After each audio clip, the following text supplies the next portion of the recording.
कलवारी पे देखो कैसा ये नजारा,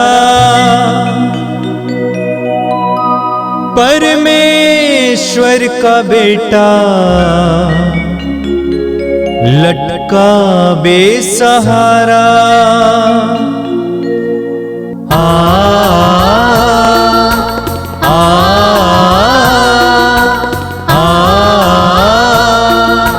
बहती रक्तधारा जिसमें सबको मिले मुक्ति, बहती रक्तधारा जिसमें सबको मिले शांति, बहती रक्तधारा जिसमें सबको मिले मुक्ति, बहती रक्तधारा जिसमें सबको मिले शांति। क्रिस्त में प्यारे भाइयों और बहनों, मैं आप सबों को इस पवित्र रक्ताभिषेक की प्रार्थना में हार्दिक स्वागत करता हूं। रोज की तरह आइए आज भी इस प्रार्थना में भक्ति पूर्वक भाग लें, ताकि प्रभु यीशु मसीह के पवित्र रक्त के द्वारा हमें आशीष और कृपा प्राप्त हो पाए। तो आइए बड़ी भक्ति के साथ इस प्रार्थना में आगे बढ़ते हैं। पिता और पुत्र और पवित्र आत्मा के नाम पर आमीन।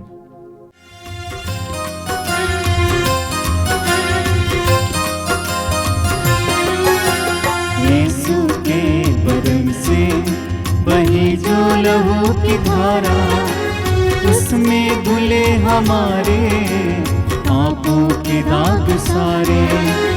यीशु के बदन से बही जो लहू की धारा, उसमें धुले हमारे पापों के दाग सारे। रख ले उसी में आशा, त्यज दे सभी निराशा। यीशु ही हमारे जीवन पार लगाए। रख ले उसी में आशा, त्यज दे सभी निराशा। यीशु ही हमारे जीवन पार लगाए।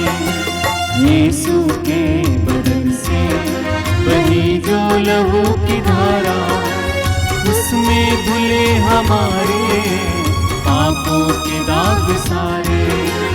यीशु के बदन से बही जो लहू की धारा, उसमें धुले हमारे पापों के दाग सारे।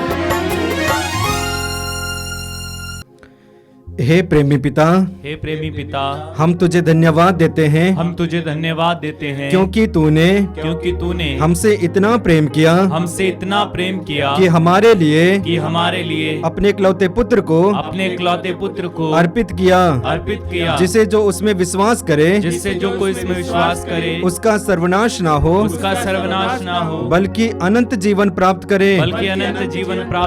हे संसार के मुक्तिदाता, प्रभु यीशु, हम तेरे बलिदान के लिए तुझे धन्यवाद देते हैं। तूने कहा यह प्याला मेरे रक्त का नूतन विधान है, यह तुम्हारे लिए बहाया जा रहा है। हम अंगीकार करते हैं कि हमारा उद्धार तेरे मूल्यवान रक्त की कीमत पर हुआ है। हम पर दया कर और हमें हर बंधन से मुक्त कर। आपका अनुवाक्य होगा, हे निर्दोष मेमने हम पर दया कर। हे निर्दोष मेमने हम पर दया कर। हमारे पाप मिटाने के लिए क्रूस पर रक्त बहाने वाले, हे निर्दोष मेमने हम पर दया कर। हमारे पापों का प्रायश्चित करने क्रूस पर रक्त बहाने वाले, हे निर्दोष मेमने हम पर दया कर। हमारे शाप मिटाने के लिए क्रूस पर रक्त बहाने वाले, हे निर्दोष मेमने हम पर दया कर। हमारे पापों का कलंक मिटाने क्रूस पर रक्त बहाने वाले, हे निर्दोष मेमने हम पर दया कर। हमारे पापों की कीमत चुकाने क्रूस पर रक्त बहाने वाले, हे निर्दोष मेमने हम पर दया कर। शैतान का हर कार्य नष्ट करने क्रूस पर रक्त बहाने वाले, हे निर्दोष मेमने हम पर दया कर। हमें भरपूर जीवन देने क्रूस पर रक्त बहाने वाले, हे निर्दोष मेमने हम पर दया कर। हमारे घायल दिलों को चंगा करने क्रूस पर रक्त बहाने वाले, हे निर्दोष मेमने हम पर दया कर। रोगों से हमें चंगा करने क्रूस पर रक्त बहाने वाले, हे निर्दोष मेमने हम पर दया कर। हमें पिता से मेल कराने क्रूस पर रक्त बहाने वाले, हे निर्दोष मेमने हम पर दया कर। हमें एक दूसरे से मेल कराने क्रूस पर रक्त बहाने वाले, हे निर्दोष मेमने हम पर दया कर। हमें प्रेम की शिक्षा देने क्रूस पर रक्त बहाने वाले, हे निर्दोष मेमने हम पर दया कर। हमारे लिए स्वर्ग का द्वार खोलने क्रूस पर रक्त बहाने वाले, हे निर्दोष मेमने हम पर दया कर। हमारे बंधनों को तोड़ने के लिए क्रूस पर रक्त बहाने वाले, हे निर्दोष मेमने हम पर दया कर। हमारे आंसुओं को पोंछने के लिए क्रूस पर रक्त बहाने वाले, हे निर्दोष मेमने हम पर दया कर। हमें धर्मी बनाने के लिए क्रूस पर रक्त बहाने वाले, हे निर्दोष मेमने हम पर दया कर। हमें पवित्र करने के लिए क्रूस पर रक्त बहाने वाले, हे निर्दोष मेमने हम पर दया कर। हमें सशक्त करने के लिए क्रूस पर रक्त बहाने वाले, हे निर्दोष मेमने हम पर दया कर। हमें स्वतंत्र करने के लिए क्रूस पर रक्त बहाने वाले, हे निर्दोष मेमने हम पर दया कर। हे ईश्वर के मेमने जो संसार के पाप हल लेता है, प्रभु हमें क्षमा कर। हे ईश्वर के मेमने जो संसार के पाप हल लेता है, प्रभु हमारी सुन। हे ईश्वर के मेमने जो संसार के पाप हल लेता है, हम पर दया कर। हम प्रार्थना करें। हे ईश्वर, तूने चाहा कि यीशु अपना रक्त बहाकर हमारे पापों का प्रायश्चित करे और हम विश्वास द्वारा उसका फल प्राप्त करें। हम तुझसे प्रार्थना करते हैं कि उनके पवित्र रक्त की योग्यता से इस संसार पर दया कर और हमें हर बंधन से छुड़ा दे। हम यह प्रार्थना करते हैं उन्हीं प्रभु ख्रिस्त के द्वारा, आमीन। आइए हम प्रभु यीशु मसीह के द्वारा सिखाए गए उस सुंदर और शक्तिशाली प्रार्थना को एक साथ बोले। हे हमारे पिता तू जो स्वर्ग में है, तेरा नाम पवित्र माना जाए, तेरा राज्य आवे, तेरी इच्छा जैसे स्वर्ग में है वैसे इस पृथ्वी पर भी पूरी हो। हमारा प्रतिदिन का आहार आज हमें दे और हमारे अपराध हमें क्षमा कर जैसे हम भी अपने अपराधियों को क्षमा करते हैं, और हमें परीक्षा में ना डाल परंतु बुराई से बचा। आमीन।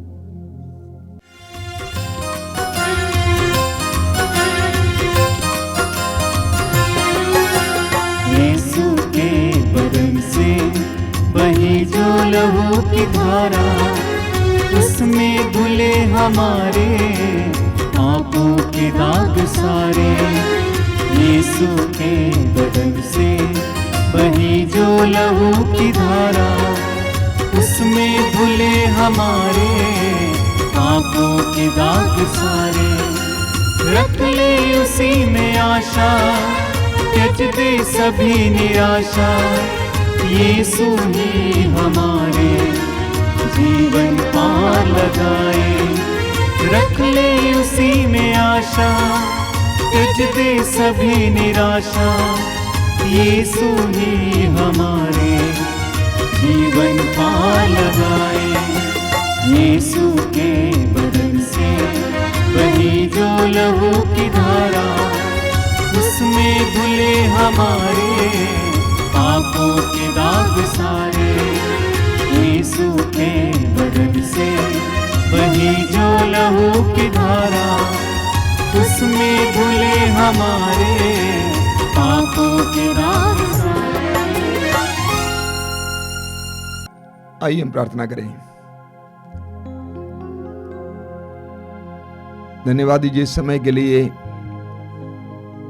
कि प्रभु ने आपको इस पवित्र रक्ताभिषेक प्रार्थना में फिर एक बार भाग लेने के लिए बुलाया है। प्रभु की उपस्थिति महसूस कीजिए, प्रभु का सानिध्य महसूस कीजिए। आप जहां कहीं भी बैठे हैं वहां पर इस समय ये विश्वास करना कि प्रभु का सानिध्य है, प्रभु की उपस्थिति है। आज की इस पवित्र रक्ताभिषेक के लिए अपने आप को तैयार कीजिए। प्रभु के दिव्य वचनों को सुनने के लिए अपने आप को तैयार कीजिए। प्रभु हम सबको प्यार करते हैं। हमें शांति देना चाहते हैं। प्रभु चाहते हैं कि हम लोग शांति का जीवन जिए, अशांति और बेचैनी का जीवन नहीं। अपने आप को प्रभु के हवाले कीजिए। बोलिए, प्रभु मैं तेरा स्वागत करता हूं। मैं चाहता हूं कि तू मेरे जीवन में आ जाए। तेरे पवित्र दिव्य वाणी के द्वारा तू मुझे शांति दे, मेरे हृदय को सांत्वना दे। धन्यवाद यीशु, धन्यवाद प्रभु। पवित्र आत्मा का आह्वान कीजिए। आइए पवित्र आत्मा, मेरी बुद्धि को प्रकाशित कीजिए, मेरे मन को प्रकाशित कीजिए, मेरे हृदय को उत्साह से भरिए। धन्यवाद है पवित्र आत्मा, धन्यवाद है पवित्र आत्मा।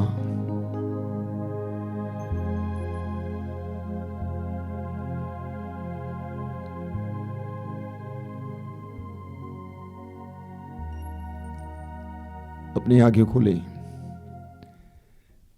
मेरे प्रिय भाई और बहनों, हम प्रभु को धन्यवाद दें प्रभु की आशीषों के लिए, अनुग्रहों के लिए।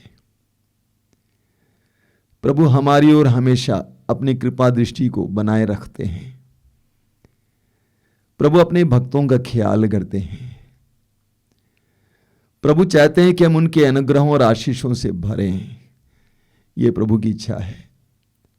यूहन्ना के सुसमाचार के अध्याय 15 के 8 में प्रभु यीशु कहते हैं कि मेरे पिता की महिमा इसमें है कि तुम बहुत फल उत्पन्न करो और मेरे शिष्य बने रहो। प्रभु चाहते हैं कि हम लोग बहुत फल उत्पन्न करें। प्रभु चाहते हैं कि हम प्रभु के अनुग्रहों और आशीषों से भर जाएं। प्रभु को धन्यवाद दीजिए इस समय के लिए और इसके लिए प्रार्थना कीजिए कि प्रभु मैं सदा तेरे साथ जुड़ा रहूं, मेरा परिवार तेरे साथ सदा जुड़ा रहे। प्रार्थना में इस समय अपने आप को दृढ़ बनाइए।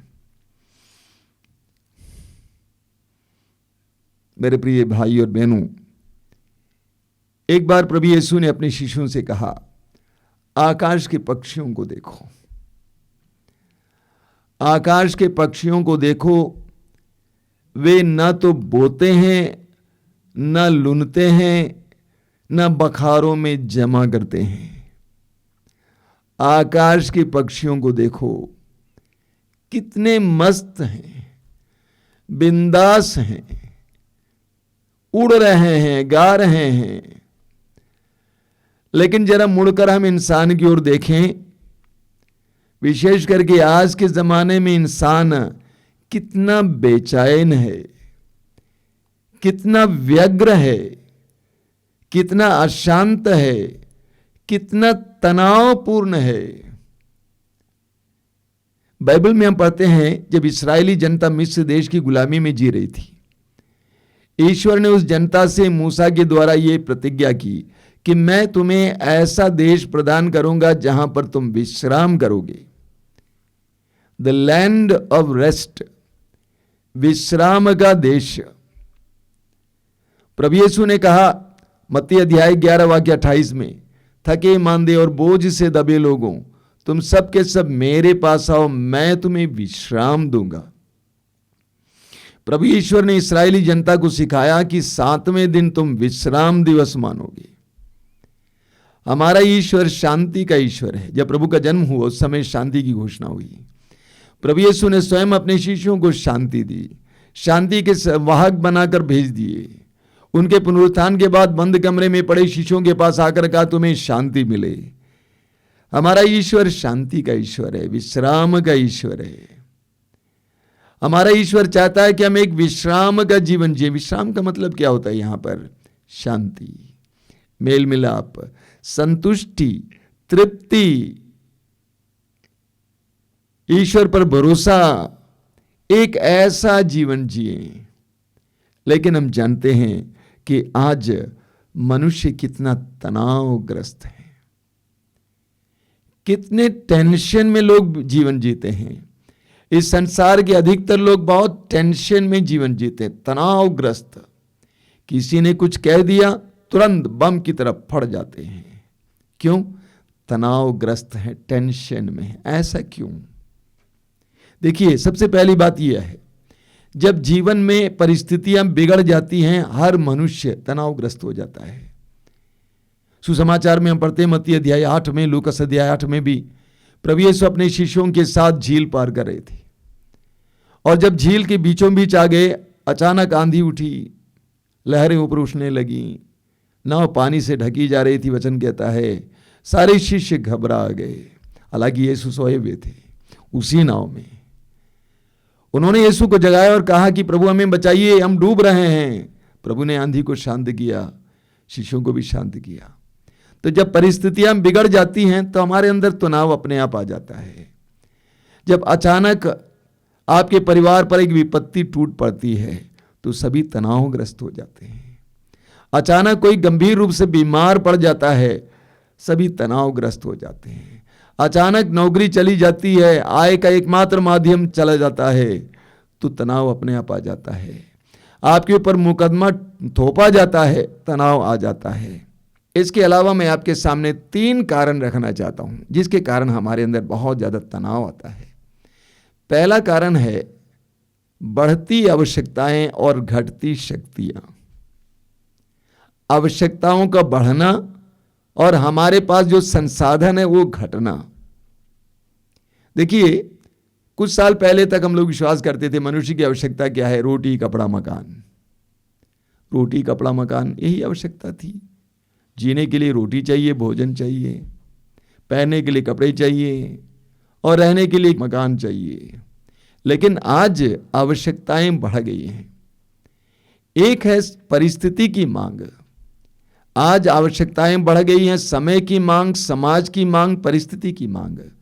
पहले शिक्षा का मतलब था बीए करना या मैट्रिक करना, लेकिन आज अच्छी शिक्षा की जरूरत होती है। समाज में compete करने के लिए, मार्केट में compete करने के लिए अच्छी शिक्षा की जरूरत होती है। शिक्षा में आगे बढ़ने की जरूरत होती है, तभी काम मिलता है। ये परिस्थिति की मांग है या समाज की मांग है। विवाह है तो विवाह में कुछ खर्च करना ही पड़ता है, समारोह में कुछ खर्च करना ही पड़ता है, ये समाज की मांग है। समय की मांग है, वस्त्र पहनते हैं, हर तरह का वस्त्र नहीं पहना जा सकता है, समाज को लेके चलना पड़ता है, समय को लेके चलना पड़ता है। ये आवश्यकताएं परिस्थिति की मांग है। लेकिन दूसरी हमारी इच्छा की मांग है, लोभ की मांग है। पहले साइकिल पर लोग चलते थे, संतुष्ट नहीं, मोटर बाइक ले लिए, अब उससे भी संतुष्ट नहीं तो क्या लेंगे? 4 व्हीलर ले लेंगे। 4 व्हीलर लेने के लिए पैसा नहीं है तो क्या करेंगे? कर्ज लेंगे। कर्ज लिए, अब कर्ज चुकाने का बोझ सर पर आ जाता है, तनाव में जीवन बिता रहे हैं। बगल वाले का घर अच्छा है और इसलिए हमें भी अच्छा घर होना चाहिए और हमारे लिए भी एक अच्छे घर की आवश्यकता है। हम कैसे बनाएं? जो हमें प्राप्त होता है धन उससे नहीं हो सकता है तो हम कर्ज लेते हैं, कर्ज लेकर मकान बना लिए। अब उसके बाद परेशान हैं, कैसे चुकाएं, कैसे चुकाएं। कर्ज का बोझ उसके सर पर आ गया। तो हमारे अंदर इतनी इच्छाएं उत्पन्न हो जाती हैं, असीमित इच्छाएं, और उन इच्छाओं की पूर्ति के लिए जो व्यग्रता होती है, यह तनाव है। संतुष्ट नहीं है, किसी भी चीज से संतुष्ट नहीं है, असीमित इच्छाएं, और ज्यादा चाहिए, और ज्यादा चाहिए। और फिर बाजार जाइए तो बाजार आपके अंदर इच्छाएं उत्पन्न करता है।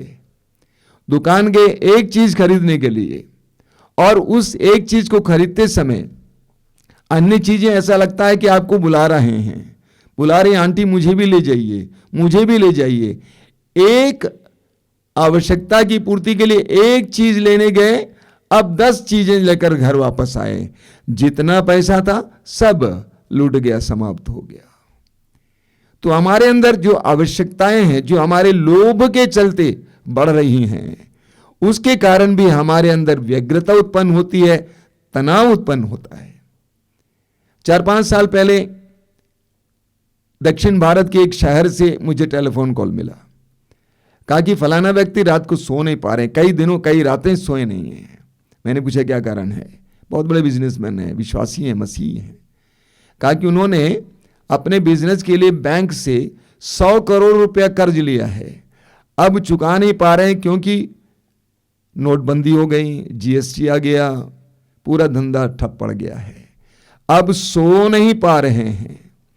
अन्य लोगों को देखकर उन्होंने सोचा कि मेरा भी बिजनेस बहुत बड़ा होना चाहिए, लोभ, उसके कारण वो सो नहीं पा रहे हैं। देखिए याकूब कहते हैं, याकूब का पत्र अध्याय 4 उसके वाक्य 1 और 2 में बहुत सुंदर है। याकूब हमारे अंदर की अशांति का बहुत सुंदर विश्लेषण करते हैं। याकूब कहते हैं, आप लोगों में द्वेष, लड़ाई झगड़ा क्यों? क्या इसका कारण ये नहीं है कि आपकी वासनाएं मतलब यहाँ पे इच्छाएं, आपकी वासनाएं आपके अंदर लड़ाई करती हैं, इच्छाएं आपके अंदर लड़ाई करती हैं।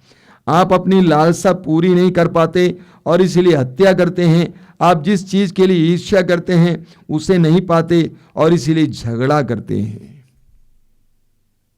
ये तो समाज में हो रहा है। इच्छाएं इतनी ज्यादा हैं, हमारी इच्छाएं हम पूर्ण नहीं कर पाते हैं तो हम झगड़ा करने लगते हैं, हम लड़ने लगते हैं। हमें राजाओं की दूसरे ग्रंथ के अध्याय 5 में पढ़ने को मिलता है, आपने सुना है।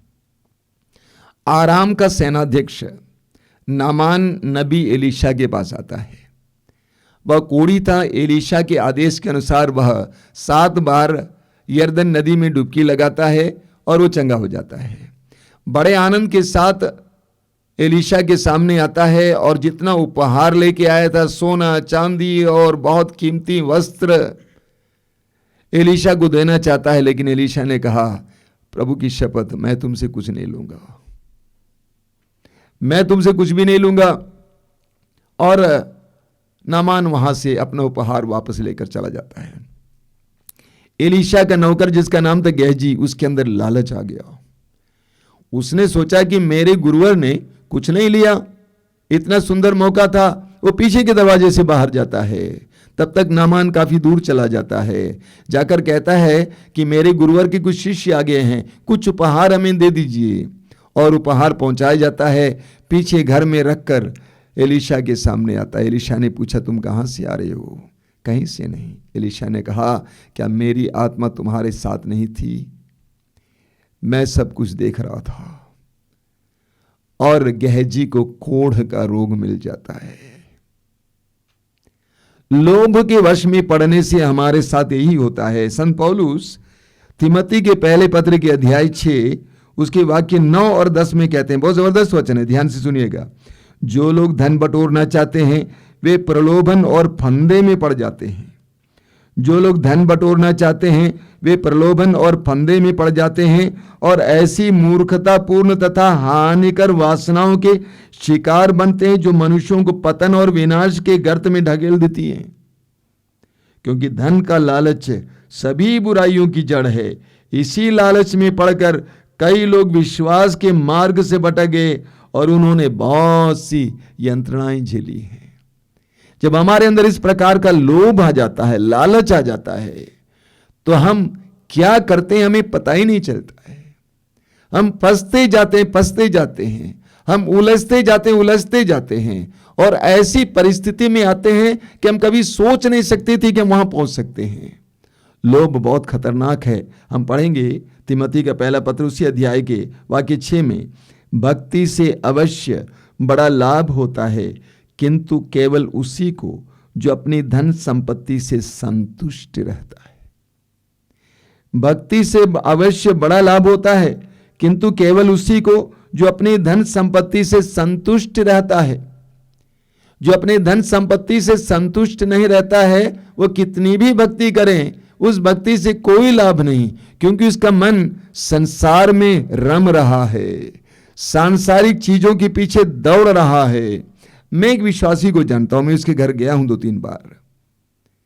बहुत जमीन है, धनी है, कोई कमी नहीं है, जमीन है, धंधा भी चल रहा है, और वो मुझसे कह रहे हैं कि मेरे लिए प्रार्थना कीजिए, मैं एक दूसरा धंधा शुरू करना चाहता हूं।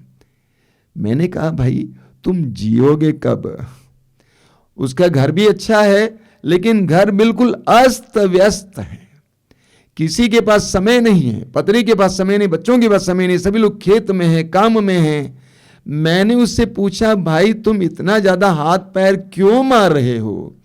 जियोगे कब? शांति से जिंदगी कब जियोगे? लालच, लोभ और पाना है और धनी होना है। प्रभु यीशु ने कहा लूकास अध्याय 12 वाक्य 15, सावधान, हर तरह के लोभ से बचे रहो। मनुष्य के पास कितना ही धन संपत्ति क्यों ना हो, उस संपत्ति से उसके प्राणों की रक्षा नहीं होती है। हमें अपनी आवश्यकताओं पर सीमा बांधना सीखना होगा। हमें दुनिया को देखकर अपनी इच्छा के उस उमंग में दौड़ना नहीं, हाथ पैर नहीं मारना है। एक विश्वासी को अपनी सीमाएं बांध के रखने की आवश्यकता है। कहा जाता है आवश्यकता की पूर्ति के लिए थोड़ा भी बहुत है, लेकिन स्वार्थ की पूर्ति के लिए बहुत भी थोड़ा है। वचन कहता है हमारे पास जो है उससे संतुष्ट रहना है, जो है उससे संतुष्ट रहना। परिश्रम करो और पाने के लिए अच्छी बात है। प्रभु चाहते हैं कि हम बहुत फल उत्पन्न करें, लेकिन उसी वचन में प्रभु ने कहा मेरे शिष्य बने रहो। फल उत्पन्न करना है, साथ ही साथ हमें प्रभु के शिष्य भी बने रहना है। अशांति में जीवन जीना नहीं है, प्रभु ने हमें शांति में जीवन जीने के लिए बुलाया है। बोलिए hallelujah, hallelujah, hallelujah, hallelujah, hallelujah, hallelujah, hallelujah, hallelujah, hallelujah, hallelujah, hallelujah. Hallelujah. दूसरा कारण, हमारे तनाव का दूसरा कारण, मैंने कहा पहला कारण है हमारी बढ़ती आवश्यकताएं और घटती शक्तियां। जब हमारे पास आवश्यक संसाधन नहीं है, आवश्यकताएं ज्यादा हैं, संसाधन कम है, तो हमारे अंदर तनाव आ जाता है। दूसरा कारण है कि हम अपने पर और अपनी शक्तियों पर निर्भर रहते हैं। जो अपने पर और अपनी शक्तियों पर निर्भर रहता है वो बहुत तनावग्रस्त होता है, लेकिन जो व्यक्ति ईश्वर पर निर्भर रहता है वो तनावग्रस्त नहीं होता है। अपने पर अपनी शक्तियों पर निर्भर रहता है, अपनी बुद्धि शक्ति पर, अपने शारीरिक शक्ति पर, अपनी धन शक्ति पर, अपने डिग्री की शक्ति पर, अपने प्रतिभाओं की शक्ति पर, जो इस पर निर्भर रहते हैं और वे शक्तियां शिथिल हो जाती हैं, टूटती हैं, कमजोर पड़ जाती हैं, तो वे टूट जाते हैं, उनके अंदर तनाव आ जाता है। अपनी धन शक्ति पर भरोसा रखता था, लेकिन इतनी बड़ी आवश्यकता आई, उसका धन खत्म हो जाता है या आवश्यक नहीं, काफी नहीं होता है, तो वह टूट जाता है, उसके अंदर तनाव आ जाता है। एक सुंदर वचन है यिर्मयाह नबी के ग्रंथ अध्याय 17 उसके वाक्य 5 और 6, ध्यान से सुनिए। प्रभु ये कहता है धिक्कार उस मनुष्य को जो मनुष्य पर भरोसा रखता है, जो निरे मनुष्य का सहारा लेता है और जिसका हृदय प्रभु से विमुख हो जाता है। वह मरुभूमि के पौधे के सदृश है जो कभी अच्छे दिन नहीं देखता। जो सांसारिक चीजों पर, मनुष्यों पर निर्भर रहता है, वह मरुभूमि के पौधे की तरह जो कभी अच्छा दिन नहीं देखता। वो टेंशन में जीता है, वो तनाव में जीता है। ठीक इसके विपरीत वाक्य 7 और 8 में, धन्य है वो मनुष्य जो प्रभु पर भरोसा रखता है, जो प्रभु का सहारा लेता है। वह जल स्रोत के किनारे लगाए हुए वृक्ष के सदृश है, जिसकी जड़ें पानी के पास फैली हुई हैं। वह कड़ी धूप से नहीं डरता, उसके पत्ते हरे भरे रहते हैं, सूखे के समय उसे कोई चिंता नहीं होती है। जो मनुष्य पर भरोसा रखता है, जो मानसिक शक्तियों पर भरोसा रखता है, वो मरुभूमि के पौधे की तरह है जो कभी नहीं बढ़ते हैं, परेशान रहता है, जितना भी पानी डालो सूख जाता है। लेकिन जो प्रभु पर भरोसा रखता है वो कैसा है? वो जल स्रोत के किनारे रोपे गए वृक्ष के सदृश है। कितना भी बड़ा सूखा आ जाए वो डरता नहीं है, उसके पत्ते हमेशा हरा भरा रहता है। हम पढ़ेंगे स्तोत्र 20 उसके वाक्य 8 में, स्तोत्रकार कहता है कुछ लोग रथों पर, कुछ लोग अश्वों पर भरोसा रखते हैं, गौरव करते हैं, लेकिन हम अपने प्रभु ईश्वर की दुहाई देते हैं। हम ईश्वर पर दुहाई देते हैं, ईश्वर की स्तुति करते हैं, ईश्वर को पुकारते हैं, क्योंकि हमारा भरोसा पूरी तरह से ईश्वर पर है। सूक्ति ग्रंथ अध्याय 16 उसके वाक्य 3 में लिखा हुआ है, अपने सभी कार्य प्रभु को अर्पित करो और तुम्हारी योजनाएं सफल होंगी।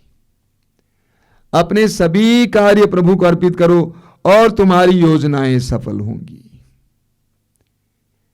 जब हम अपने सभी कार्य को प्रभु को समर्पित करते हैं तो हमारी योजनाएं सफल होती हैं, हमारे अंदर टेंशन नहीं होता, तनाव नहीं होता है। वाक्य 1 में लिखा हुआ है, सूक्ति 16 वाक्य 1, क्योंकि मनुष्य योजनाएं बनाता है, उसकी सफलता ईश्वर पर, प्रभु पर निर्भर है। तो जो व्यक्ति अपनी शक्तियों पर निर्भर रहता है वो हमेशा तनावग्रस्त रहता है, लेकिन जो व्यक्ति ईश्वर के हाथों में अपनी योजनाओं को समर्पित करता है वो आनंद से जीवन जीता है, बिंदास जीवन जीता है, शांति के साथ जीवन जीता है। लूकास के सुसमाचार के अध्याय 12 वाक्य 22 से 25 तक हम पढ़ते हैं। प्रभु कहते हैं, चिंता मत करो। चिंता करने से तुम में से कौन अपनी आयु को पल भर भी बढ़ा सकता है? जब तुम अपनी आयु को पल भर भी बढ़ा नहीं सकते हो तो तुम चिंता क्यों करते हो? चिंता मत करो। फिलिपियों के पत्र के अध्याय 4 वाक्य 6 बार बार आपको सुनाता हूं। संत पौलुस कहते हैं, किसी बात की चिंता नहीं करना, हर जरूरत में प्रार्थना करना, विनय तथा धन्यवाद के साथ अपना निवेदन प्रभु के सामने रखना। तो प्रभु कहते हैं, चिंता मत करो। ये चिंता हमारे अंदर तब आ जाती है, ये व्यग्रता हमारे अंदर तब आ जाती है, ये तनाव हमारे अंदर तब आ जाती है जब हम अपनी शक्तियों पर निर्भर रहते हैं। लेकिन जो ईश्वर पर निर्भर जीवन जीता है वो बिंदास जीता है। जैसा कि अभी हमने सुना, उस पेड़ की तरह जो जल स्रोत के किनारे रोपा गया है, धूप से वो डरता नहीं है, उसके पत्ते हरे भरे रहते हैं। चाहे कुछ भी हो जाए, चाहे कोरोना काल आ जाए, लॉकडाउन आ जाए, जो प्रभु पर निर्भर जीवन जीता है वो तनावग्रस्त नहीं होता है, वो पूरी तरह से ईश्वर पर निर्भर रहता है। बोलिए hallelujah, hallelujah, hallelujah, hallelujah, hallelujah, hallelujah, hallelujah. Hallelujah. हमारी व्यग्रता, हमारे तनाव का तीसरा कारण क्या है? तीसरा कारण यह है कि हम सब कुछ को ये सोचना कि सब कुछ मेरे ऊपर निर्भर है और मेरा है। सब कुछ मेरा है, मेरे ऊपर निर्भर है। मेरे बच्चे, मेरा घर, मेरा परिवार, मेरे पति, मेरी पत्नी, मेरी संपत्ति, मेरी नौकरी, मेरा मेरा मेरा, जबकि यह झूठ है। तिमोथी का पहला पत्र अध्याय 6 वाक्य 7 में संत पौलुस कहते हैं, हम इस संसार में क्या लेके आए, क्या लेके जाएंगे। हम इस संसार में क्या लेके आए और इस संसार से क्या लेके जाएंगे। हम कुछ नहीं ले आए और कुछ भी नहीं ले जाएंगे। अय्यूब का ग्रंथ अध्याय 1 वाक्य 21 में अय्यूब कहते हैं, मैं नंगा ही अपनी मां के गर्भ से आया और नंगा ही इस धरती के गर्भ में जाऊंगा। ईश्वर ने दिया, ईश्वर ने वापस लिया, ईश्वर की स्तुति हो। हम क्या लेके आए? हम कुछ नहीं लेके आए, हमारा कुछ नहीं है। कुरिन्थियों का पहला पत्र अध्याय 4 वाक्य 7 में संत पौलुस कहते हैं, आप में क्या है, आपके पास क्या है जो आपको दिया नहीं गया है? सब कुछ आपको दिया गया है। इस सच्चाई को जानना जरूरी है। Everything has been given to you. आपका नहीं है बल्कि आपको दिया गया है।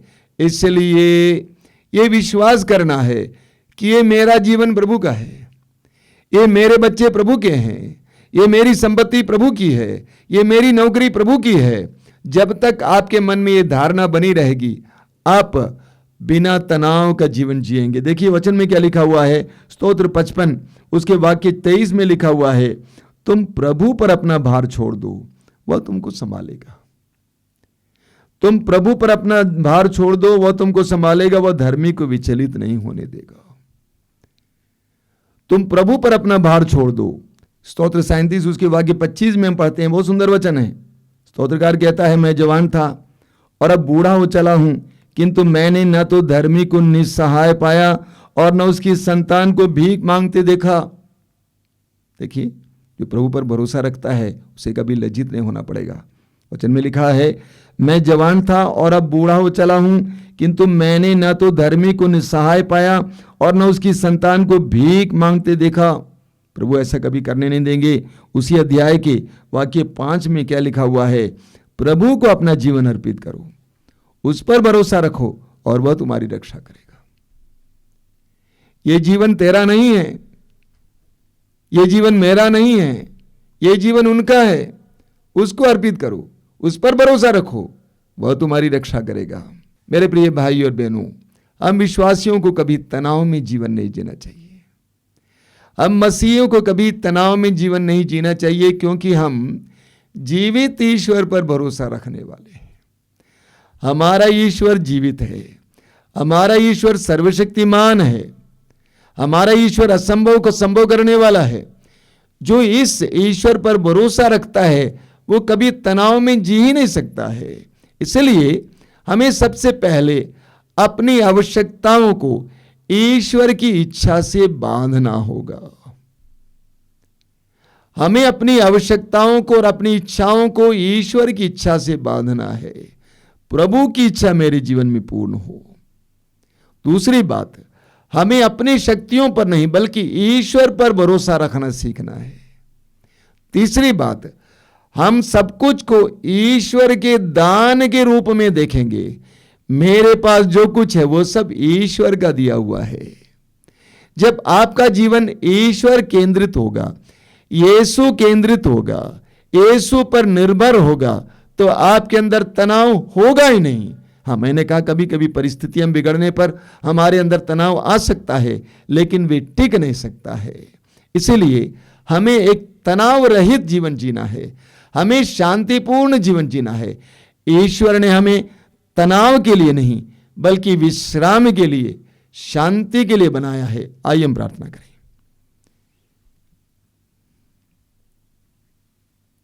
प्रभु यीशु, हम तुझे धन्यवाद देते हैं इस सुंदर समय के लिए, तेरे पवित्र वचनों के लिए धन्यवाद देते हैं। तूने हमें आवाज दी है, थके मांदे बोझ से दबे लोगों, तुम सबके सब मेरे पास आओ, मैं तुम्हें विश्राम दूंगा। तू चाहता है कि हम विश्राम का जीवन जिए, शांति का जीवन जिए, लेकिन प्रभु हमारी इच्छाएं, हमारा लोभ, परिस्थितियां, हमारे गलत विचार हमारे अंदर कितना तनाव लाता है। विश्वासी और मसीही होने के बावजूद हम कितना तनावपूर्ण जीवन जीते हैं। तूने शिष्यों से कहा, आकाश के पक्षियों को देखो, वे कितने मग्न हैं। तू अपने को बुद्धिमान समझता है, लेकिन तू कितना बेचैन और अशांत है। प्रभु यीशु, तेरे उस विश्राम और शांति का एहसास करने के लिए हमें कृपा दीजिए। एक तनाव रहित, तुझ पर निर्भर जीवन जीने के लिए हमें कृपा दीजिए। आमीन। आज की आराधना में हम इसके लिए विशेष प्रार्थना करेंगे।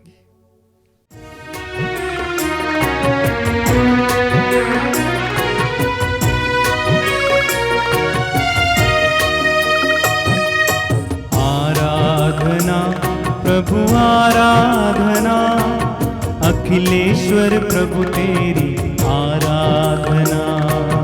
आराधना प्रभु आराधना, अखिलेश्वर प्रभु तेरी आराधना। आराधना प्रभु आराधना, अखिलेश्वर प्रभु तेरी आराधना।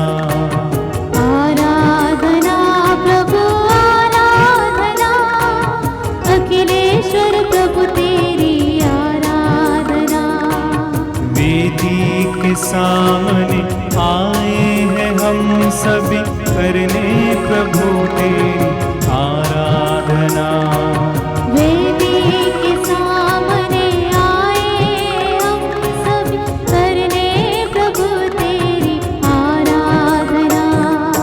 आराधना आराधना आराधना आराधना। आराधना आराधना आराधना।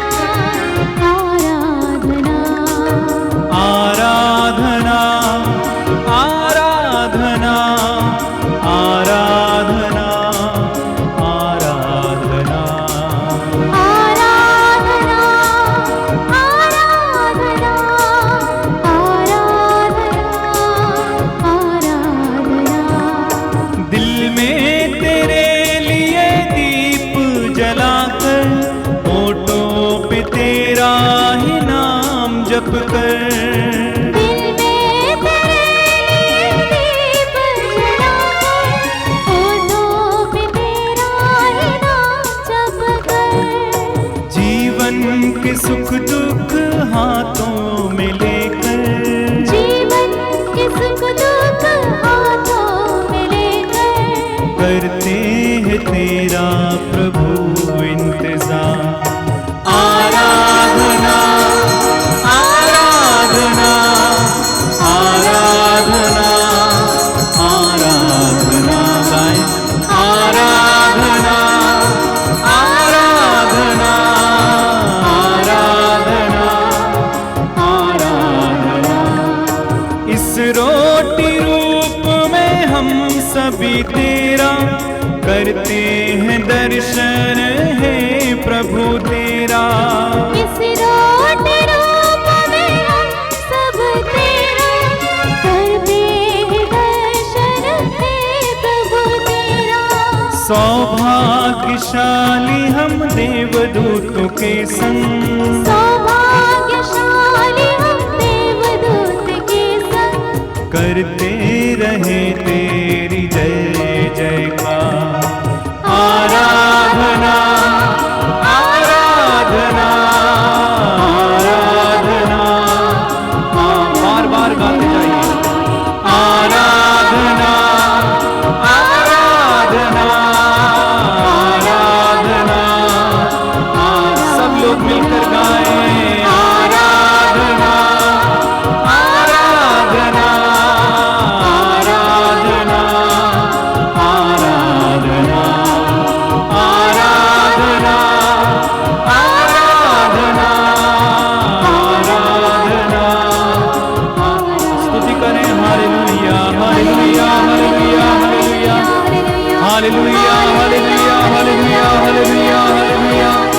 Hallelujah hallelujah hallelujah hallelujah hallelujah hallelujah hallelujah hallelujah hallelujah hallelujah hallelujah hallelujah hallelujah. इस पवित्र वेदी पर विराजमान प्रभु यीशु की हम आराधना करें। हम अपने हृदय और मन को इस समय एकाग्र करेंगे, प्रभु पे लगाएंगे। प्रभु यीशु ने हमारी स्त्री से कहा, ईश्वर आत्मा है और उसके आराधकों को चाहिए कि वे आत्मा और सच्चाई से उसकी आराधना करें। हम भी इस समय प्रभु की आवाज को सुने।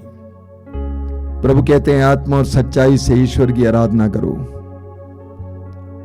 जीवन की सच्चाई से और आत्मा की गहराई से। अपनी आंखें बंद कीजिए, अपने हृदय को खुला रखिए। आपके ईश्वर, आपके प्रभु, आपको प्यार करने वाले, आपको आपकी माता के गर्भ में बुनने वाले उस महान और सर्वशक्तिमान प्रभु की उपस्थिति समय अनुभव करना। आप जहां कहीं भी बैठे इस समय प्रभु की उपस्थिति अनुभव करना। अपने पवित्र वचनों के द्वारा उसने हमें अपने महान प्रेम का मर्म समझाया है।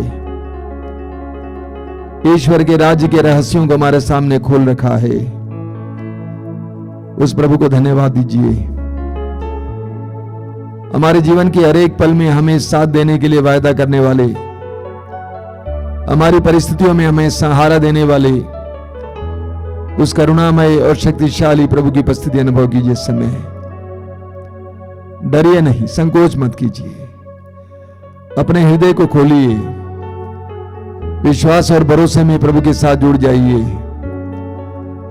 प्रभु ने कहा, मैं दाखलता हूं और तुम डालियां हो। जो डाली मुझ में रहती है और मैं जिसमें रहता हूं वही बहुत फलती है, क्योंकि मुझसे अलग रहकर तुम कुछ भी नहीं कर सकते। हमारे जीवन की विफलताओं का मुख्य कारण यह है कि हम प्रभु के साथ जुड़े नहीं हैं। संत पौलुस कहते हैं, यदि ईश्वर हमारे साथ है तो कौन हमारे विरुद्ध होगा। अगर प्रभु आपके साथ है तो आपके जीवन में प्रभु की कृपाएं देखने को मिलेंगी। इस समय अपने हृदय और मन को एकाग्र करना, प्रभु के सामने अपने जीवन की उन सारी व्यथाओं को समर्पित करना, सारी पीड़ाओं को समर्पित करना, सारी समस्याओं को समर्पित करना जिसके बारे में आप सदा सोचते रहते हैं। अपने हृदय को प्रभु के सामने खोलिए, अपने हृदय को प्रभु के सामने खोलिए, अपने हृदय को प्रभु के सामने इस समय खोलिए।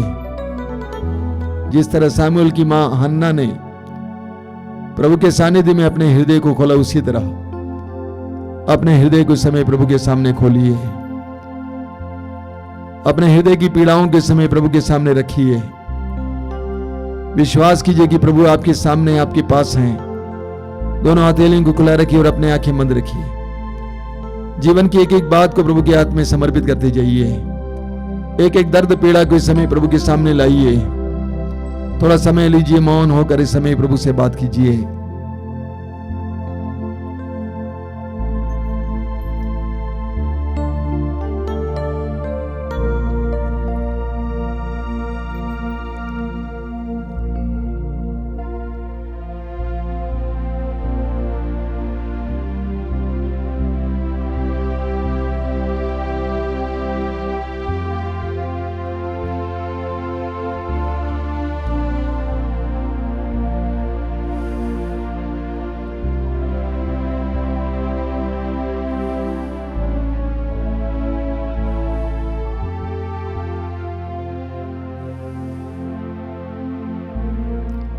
अपने मन के सारे तनाव के समय प्रभु के हाथ में समर्पित कीजिए। हमारे जीवन में कितना तनाव है, कितना टेंशन है, हमारे मन में कितनी चिंताएं हैं, भविष्य के बारे में कितनी उत्कंठाएं हैं। सोचते रहते हैं, रात को सो नहीं पाते हैं। सारे टेंशन को इस समय प्रभु के हाथ में समर्पित कीजिए। हमारे जीवन की कमियों को इस समय महसूस करना, मेरे जीवन में कमी है, मेरे परिवार में धन की कमी है, स्वीकार करता हूं। उसके कारण जो टेंशन है इस समय, इसको प्रभु के हाथ में समर्पित करता हूं। समर्पित कीजिए, समर्पित कीजिए। क्या आपके मन में बहुत ज्यादा इच्छाएं हैं, मुझे वो चाहिए, ये चाहिए। अन्य लोगों को देखकर आपके अंदर बहुत ज्यादा ईर्ष्या और इच्छाएं आई हैं, बहुत ज्यादा वासनाएं आई हैं। पाने के लिए व्यग्रता आई है। कपड़ा बदलना है, दूसरा पहनना है, दूसरा लेना है, मकान बड़ा बनाना है, ये करना वो करना है। इतनी व्यग्रता है। बिजनेस को और बड़ा करना है। व्यग्रता व्यग्रता व्यग्रता। एक बंदर की तरह जो एक डाल से दूसरी डाल की ओर कूदता, उसी तरह हमारा मन व्यग्र रहता है, तनावग्रस्त रहता है। आसपास के लोगों और उनकी परिस्थितियों को देखकर हम घबरा जाते हैं, हम मचल जाते हैं, हम और ज्यादा चाहते हैं। संतुष्टि नहीं है, कितना भी मिले संतुष्टि नहीं है। भोजन से संतुष्टि नहीं है, वस्त्र से संतुष्टि नहीं है, परिस्थितियों से संतुष्टि नहीं है। असंतुष्ट हृदय तनाव को पनपता है। असंतुष्ट हृदय तनाव को जन्म देता है। इस समय प्रभु के सामने सारे तनाव के कारणों को प्रभु को समर्पित कीजिए। परिवार की कमियों को प्रभु को समर्पित कीजिए। आपके जीवन की विडंबनाओं को प्रभु को समर्पित कीजिए। आपकी दुर्बलताओं को समर्पित कीजिए। आपकी इच्छाओं को समर्पित कीजिए। प्रभु पर भरोसा रखना सीखिए। ईश्वर पर भरोसा रखते हुए जीवन जीना सीखिए। अपने दोनों हाथों को खुला रखना, आंखें बंद करके इस समय हृदय के हर प्रकार की ईर्ष्या, जलन, लालच, लोभ, इच्छाएं, वासनाएं प्रभु को समर्पित करते जाइए। अपने जीवन को अपना समझने की, अपने सब कुछ को अपना समझने की जो मेरे अंदर बुरी आदत है, प्रभु को समर्पित कीजिए। सब कुछ को ईश्वर का दान समझने की कृपा मांगिए। समर्पित करते जाइए, समर्पित करते जाइए। सारे तनाव को, सारी चिंताओं को समर्पित करते जाइए। वो आपको प्यार करते हैं, आपका ख्याल करते हैं, आपकी हर परिस्थिति में आपके साथ रहते हैं। पूर्ण विश्वास के साथ समर्पित करते जाइए, समर्पित करते जाइए। मैं आपके लिए गीत गाऊंगा, लेकिन आप उसको सिर्फ अपनी प्रार्थना बनाना, आंखें बंद करके अपनी प्रार्थना बनाकर प्रभु के साथ जुड़ जाना। जैसे माता संभालती है वैसे यीशु संभालेगा। जैसे माता संभालती है वैसे यीशु संभालेगा।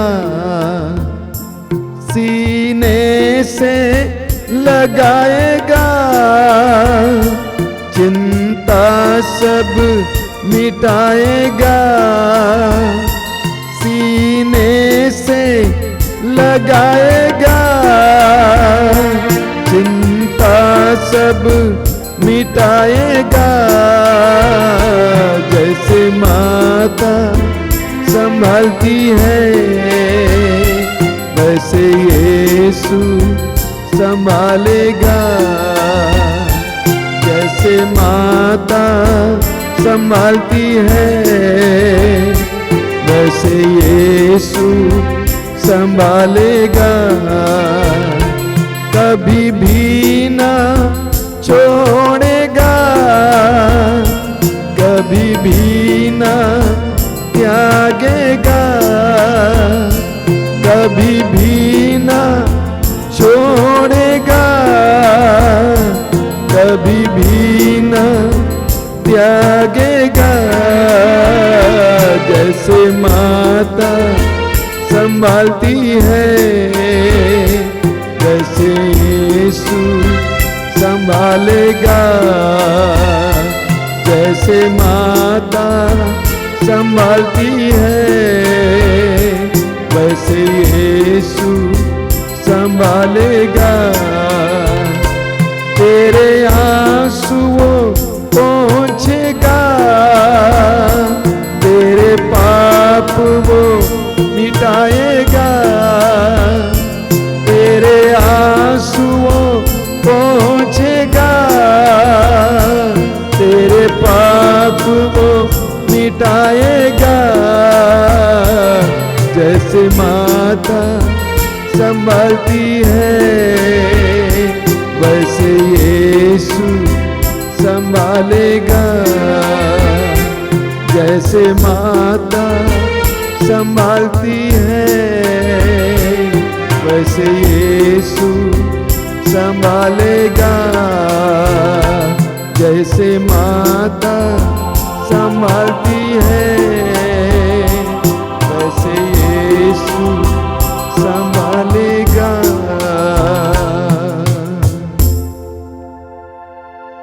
अपनी सारी पीड़ाओं को, सारे दर्द को, सारी चिंताओं को यीशु के हाथों में सौंप देना।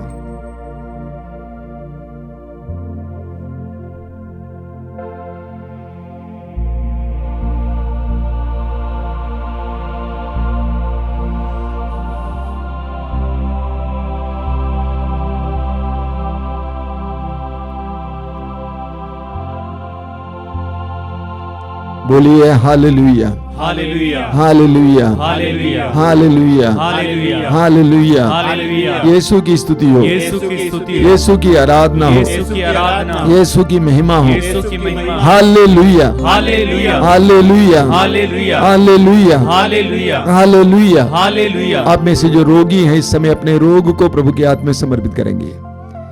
अपने रोगों को यीशु के हाथ में समर्पित करेंगे। शरीर के रोग को, मानसिक रोग को, आध्यात्मिक रोग को प्रभु को समर्पित करेंगे।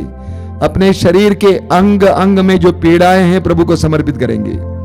आपके शरीर के जहां कहीं भी इस समय रोग हो उस जगह को प्रभु को समर्पित करेंगे। यीशु को इस समय अपने पवित्र हाथ को वहां रखने दीजिए। यीशु को इस समय आपके उस स्थान पर अपने पवित्र हाथ को रखने दीजिए। पूर्ण विश्वास करना कि प्रभु आपके जीवन में इस समय कार्य कर रहे हैं। यीशु ने कहा है, रोगियों को चंगा करो, अबदूतों को निकालो, कोढ़ियों को शुद्ध करो, मृतकों को जिंदा करो। प्रभु यीशु ने आदेश दिए अपने शिष्यों को। प्रभु के इस आदेश के अनुसार हम प्रार्थना करते हैं। सारे रोगों को इस समय प्रभु के अधीन कीजिए, यीशु के अधीन कीजिए, यीशु के अधीन कीजिए। यीशु के लिए कोई भी रोग असंभव नहीं है। प्रभु यीशु ने कहा, निरोगों को नहीं, रोगियों को वैद्य की जरूरत होती है। मैं धर्मियों के लिए नहीं बल्कि पापियों के लिए आया हूँ। प्रभु यीशु समय अपने इस भाई और बहन पर दया करना, तेरा पवित्र हाथ उनकी ओर बढ़ाना यीशु। उनके शरीर में जहां कहीं भी रोग है, दर्द, पीड़ा है, दाहिना हाथ रखिए यीशु, उन्हें स्वस्थ करिए यीशु। तेरे सामर्थ्य को उनके अंदर बहने दीजिए समय, तेरी शक्ति को उनके अंदर बहने दीजिए। यीशु का सामर्थ्य आपके शरीर की ओर बह रहा है। यीशु की शक्ति आपके शरीर की ओर बह रही है। आपके शरीर के अंग अंग को यीशु समय स्पर्श कर रहे हैं। हर प्रकार के बंधन से, हर प्रकार के रोग के कारण से उस अंग को स्वतंत्र कर रहे हैं। यीशु को करने दीजिए, स्वतंत्र करने दीजिए, यीशु को करने दीजिए। The lord is healing you. Yeshu आपको चंगा कर रहे हैं। प्रभु को धन्यवाद देते जाइए। Hallelujah, hallelujah, hallelujah, hallelujah, hallelujah, hallelujah. चंगाई, चंगाई, चंगाई, चंगाई, चंगाई, चंगाई, चंगाई, चंगाई, चंगाई, चंगाई, चंगाई, चंगाई, चंगाई, चंगाई, चंगाई, चंगाई, चंगाई, चंगाई, चंगाई। Hallelujah, hallelujah, hallelujah, hallelujah, hallelujah, hallelujah, hallelujah, hallelujah, hallelujah. चंगाई, चंगाई, चंगाई, चंगाई, चंगाई, चंगाई, चंगाई। Hallelujah, hallelujah, hallelujah, hallelujah, hallelujah. धन्यवाद यीशु।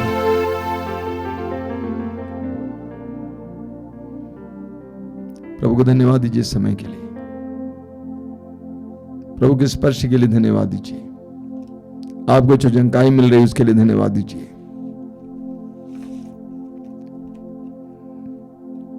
प्रभु महान है, सर्वशक्तिमान है, उनके लिए कुछ भी असंभव नहीं है। विश्वास कीजिए, ग्रहण कीजिए, ग्रहण कीजिए। Receive the healing from him.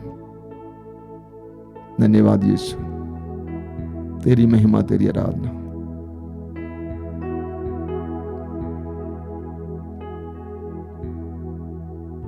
आइए हम इस समय पवित्र रक्त के अभिषेक के लिए प्रार्थना करेंगे।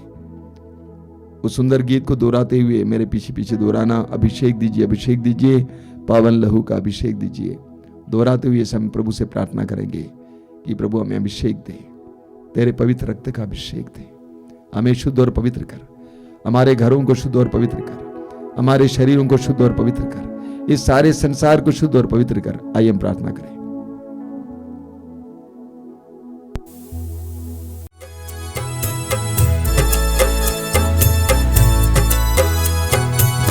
अभिषेक दीजिए, अभिषेक दीजिए, पावन लहू का अभिषेक दीजिए। अभिषेक दीजिए, अभिषेक दीजिए, पावन लहू का अभिषेक दीजिए। अभिषेक दीजिए, अभिषेक दीजिए, पावन लहू का अभिषेक दीजिए। अभिषेक दीजिए, अभिषेक दीजिए, पावन लहू का अभिषेक दीजिए। पाप अधर्म से भारी है धरती, पाप मिटाने अभिषेक दीजिए। अभिषेक दीजिए, अभिषेक दीजिए, पावन लहू का अभिषेक दीजिए। युद्ध और विनाश का अंधेरा है छाया, शांति दिलाने अभिषेक दीजिए। अभिषेक दीजिए, अभिषेक दीजिए, पावन लहू का अभिषेक दीजिए। जकड़ा है मानव पापों के जाल में, बंधन तोड़ने अभिषेक दीजिए। अभिषेक दीजिए, अभिषेक दीजिए, पावन लहू का अभिषेक दीजिए।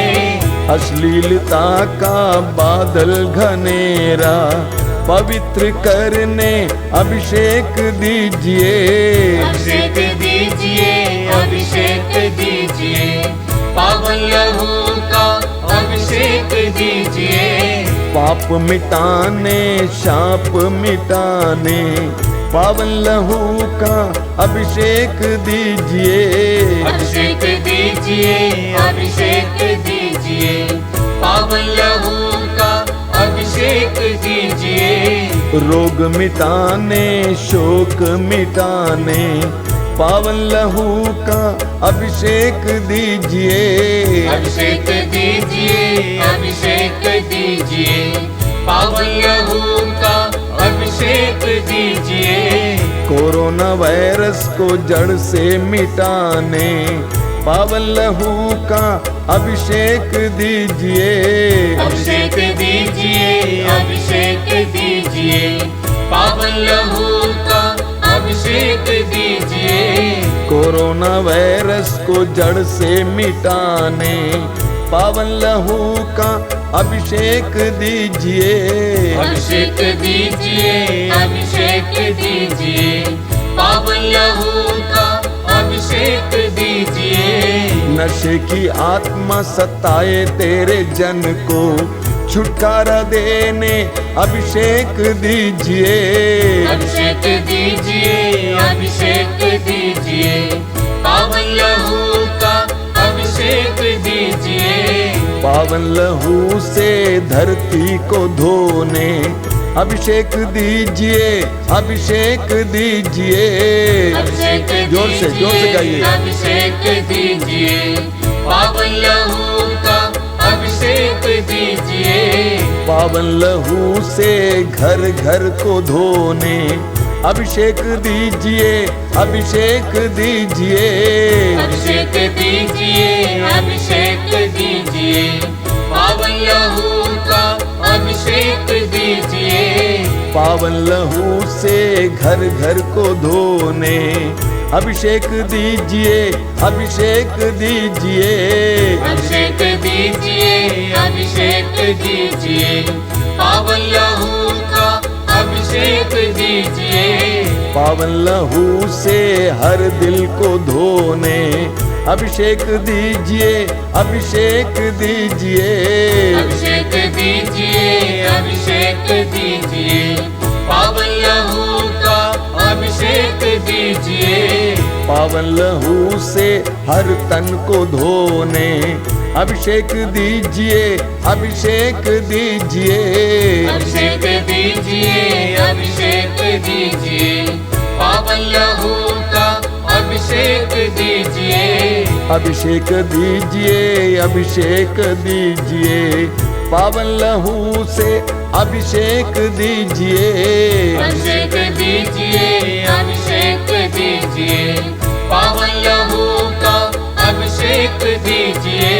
अभिषेक दीजिए, अभिषेक दीजिए, पावन लहू का अभिषेक दीजिए। अभिषेक दीजिए, अभिषेक दीजिए, बार बार पावन लहू बार बार अभिषेक दीजिए। एक साथ गाते जाएंगे। अभिषेक दीजिए, अभिषेक दीजिए, पावन लहू का अभिषेक दीजिए। अभिषेक दीजिए, अभिषेक दीजिए, पावन लहू का अभिषेक दीजिए। अभिषेक दीजिए, अभिषेक दीजिए, पावन लहू का अभिषेक दीजिए। अभिषेक दीजिए, अभिषेक दीजिए, पावन लहू का अभिषेक दीजिए। Hallelujah, hallelujah, hallelujah, hallelujah, hallelujah, hallelujah, hallelujah. धन्यवाद, धन्यवाद, धन्यवाद, धन्यवाद, धन्यवाद। अभिषेक, अभिषेक, अभिषेक, अभिषेक, अभिषेक, अभिषेक, अभिषेक, अभिषेक, अभिषेक। Hallelujah, hallelujah, hallelujah, hallelujah, hallelujah. अभिषेक यीशु, तेरे पवित्र रक्त का अभिषेक कीजिए, तेरे बच्चों पर दया कीजिए, तेरे पवित्र रक्त का अभिषेक कीजिए।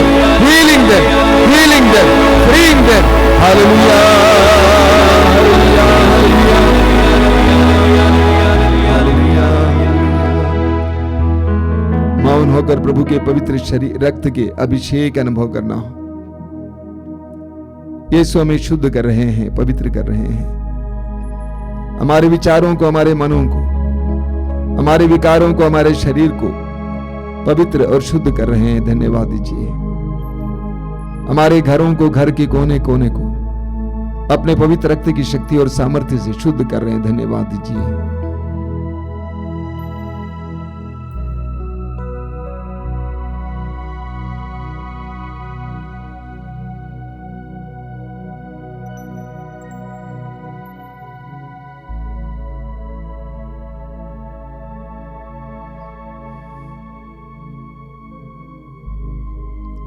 आइए हम इस समय संत पापा फ्रांसिस की सुंदर प्रार्थना को दोहराएंगे, मेरे पीछे दोहराएंगे। मुझको यीशु के मूल्यवान रक्त का टीका लगाया गया है, कोई वायरस मुझे छू नहीं सकता। मुझको यीशु के मूल्यवान रक्त का टीका लगाया गया है, कोई वायरस मुझे छू नहीं सकता। मुझको यीशु के मूल्यवान रक्त का टीका लगाया गया है, कोई वायरस मुझे छू नहीं सकता। Hallelujah, hallelujah. प्रभु यीशु का पवित्र रक्त मेरी रक्षा है, उसमें मेरा संरक्षण है। Hallelujah, hallelujah, hallelujah. आइए हम इस समय बड़ी भक्ति के साथ प्रभु की आशीष ग्रहण करेंगे।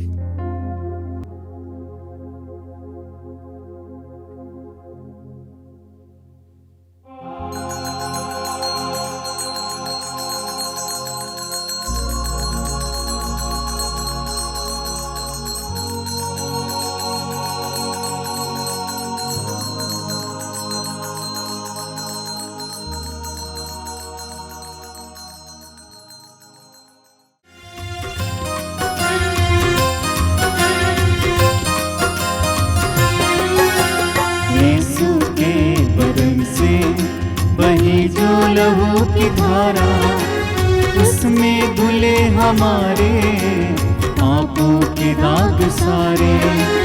यीशु के बदन से बही जो लहू की धारा, उसमें धुले हमारे पापों के दाग सारे। रख ले उसी में आशा, त्यज दे सभी निराशा।